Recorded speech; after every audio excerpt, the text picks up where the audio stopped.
Today I'm giving you a short bite-sized episode about the virtue of courage. This is actually going to be a little mini-series, and yesterday I did the virtue of patience, but I'm going to go through kind of all the virtues talked about in the Bible that are commendable in real life and go through them. So today is about courage. What does it mean to be courageous? What does it mean to be a courageous person? Do courageous things and, push past those types of barriers.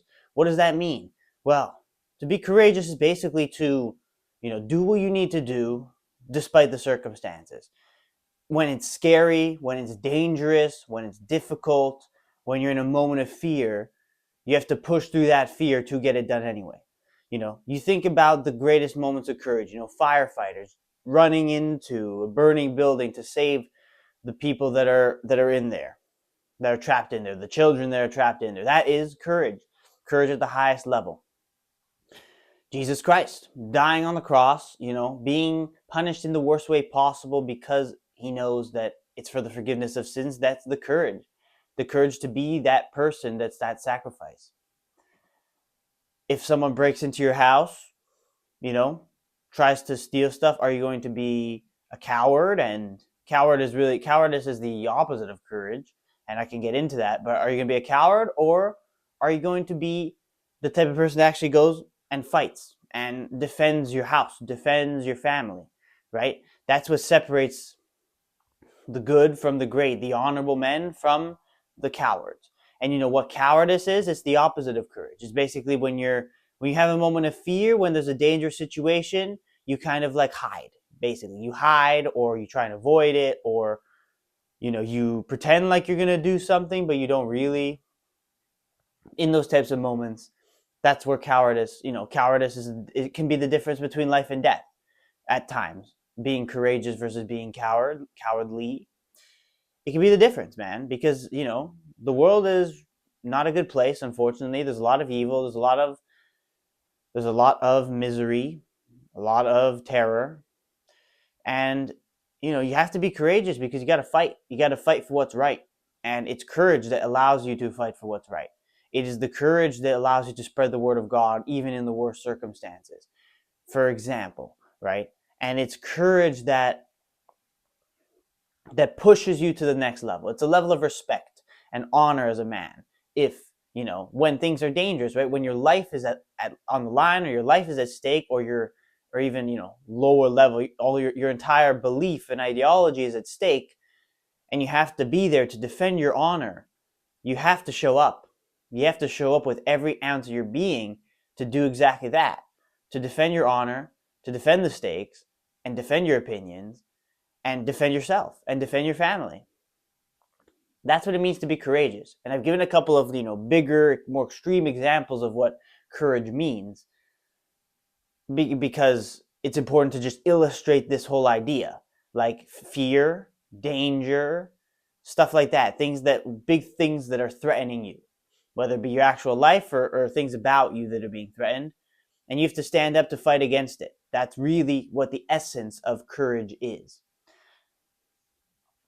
So how do you become a courageous person? Well, it's simply put by doing things you don't want to do, doing things that you're scared of, doing things that you're fearful of each and every day, being the type of person that can take hits, can get back up, can fight back. That's really what it is. It's about fighting back. It's about defending yourself. That is what courage really is. Or, again, in terms of like spirituality, it's about defending the faith, defending your beliefs. And you don't want to be a coward, man, because I think cowards live kind of in a shell. Cowards live just a little bit isolated even. And they don't want to take risks. They don't want to do difficult things. They don't want to put themselves in tough situations because they're afraid of what's going to happen. And that is cowardice, unfortunately. I'm guilty of it. We're all guilty of it. We all have fears. That's perfectly normal. It's about how you act on them.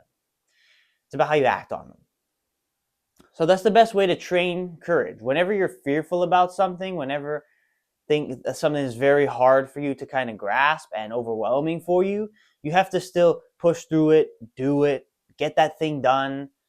Even it can be in a small thing. It's courage to start that new business. It's a courage. It's a courage to do it because, there are fears. Oh, fear of failure, fear of the unknown, fear of losing money, whatever it is.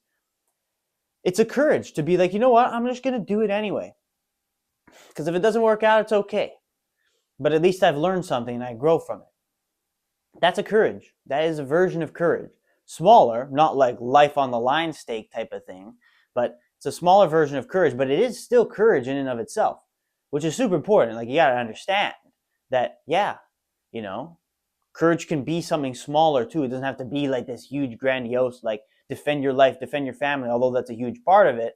And when push comes to shove, that's what separates you and that's what differentiates you from others because, well, you don't know what's going to happen in this world. Things are evil. People are evil. You could get jumped on the street. It takes courage to fight back. It's that simple. And courage is super important. It's talked about in the Bible a lot. And it's important because it's a very noble quality to have in a man. If you can be someone who is super courageous in what you do, it ties into that, fear of God and fearlessness of the world. It comes with courage. If you're courageous in the fact that yeah, God's got me covered. God's got me covered. I only fear him. And you're fearless of the world. You can do amazing things, man.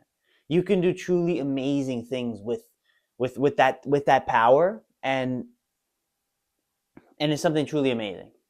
Something truly amazing. So courage is important. That is the virtue of courage. And, again, it's a smaller episode because, well, I don't have a lot of time.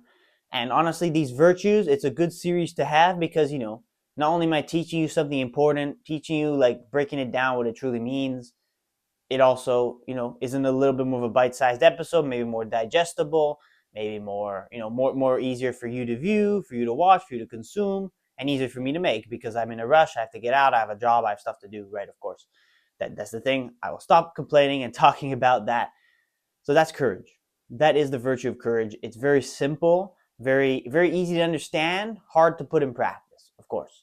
That's kind of the same thing with everything, right? And, the common theme with all of these virtues, whether it be patience yesterday, courage today, and the others I'll talk about in the coming days, the thing with the virtues is that you have to ask God for it. You have to lean on God. You cannot really get it yourself. But when you're asking God for things, don't ask for material things. Don't ask for money. Don't ask him for anything. Ask him for virtue. Ask him to be the type of person that he wants you to become. That's how I pray, and that's how I encourage you to pray. Because, ask and you shall receive, right? God will grant you those great gifts if you are doing it in a mode of faith. Like you want to be more faithful to God, so you're asking him to bless you with these things. Rather than, rather than money and whatever fame, status, whatever materialistic thing. If you're asking God for it, those things benefit you. But really, virtues benefit you and it benefits God because they're glorifying God through your courage, through your patience, through your strength, through whatever other virtue you want, you ask him for, and he'll grant it to you. But here's the thing, right? It's not going to be easy, right? You have to overcome obstacles, overcome dangers, and face, not stare death in the face, but metaphorically, maybe even literally too, but metaphorically stare death in the face, regardless of what the pursuit is, what the thing you have to be courageous in, and that's how you'll become courageous. So if you ask God for any of these virtues, understand that he's not just going to put it in you and you're going to be just ready to go and, oh yeah, now I'm super courageous type of thing. No. He's going to put you through the experiences, through the dangers, through the struggle that will make you a courageous person. For patience yesterday, he'll put you through slower things. He'll put you things that take a lot of time because he's teaching you patience and he's making you a patient person. If that's what you want and that's what you ask him for, understand that that's how you're going to get it. You're not going to get it by just instantly being filled with a level of courage. That's not how the world works. That's definitely not how God works. But I encourage you to pray on it. If you're going to ask God for anything, ask him for virtues, ask him for things that will not only benefit you, make you a better person, but also be able to glorify him in you and in your life. So, be courageous. It doesn't have to be anything huge. It can just be pushing through a couple of smaller fears, smaller issues. It's a level of courage that is still commendable because a lot of people don't do anything. So be courageous. Don't be a coward. Cowards are not respected, not loved in this world, and also being a coward will lead to your destruction, of course. So I'll leave you off with that. Pray to God, give it to God, give everything to God. And when it comes to courage, really do push through those dangers, push through those difficulties, put yourself in tough situations so that you can learn the strategies, the ways that you may be able to overcome them.